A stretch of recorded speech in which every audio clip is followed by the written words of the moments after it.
आपण थालीपीठ करणार आहे, त्यासाठी मी इथे हिरवी मिरची घेतली, लसूण, कोथिंबीर आणि अद्रक या आता आपण मिक्सरला बारीक वाटून घेऊया। असे मिक्सरला जाडसर वाटण करून घ्यायचं। आता आपण थालीपीठसाठी पीठ मळून घेऊया। त्यासाठी इथं बाजरीचं पीठ, ज्वारीचं पीठ, तांदळाचं पीठ, बेसनचं पीठ, चवीनुसार मीठ, हा बारीक केलेला मसाला, अर्धा चमचा हळद, अर्धा चमचा धने जिऱ्याची पावडर आणि लाल तिखट। आता पाणी टाकून हे पीठ मळून घेऊया।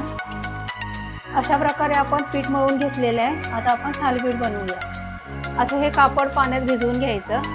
आता हे कापड या पोलपाटवर असं अंतरायचं।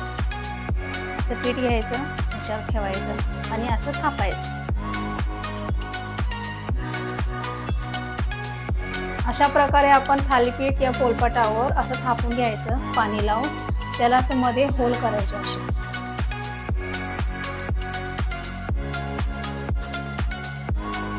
असं तव्याला तेल लावून घ्यायचं। आता हे थालीपीठ आपण या तव्यावरती टाकून देऊया।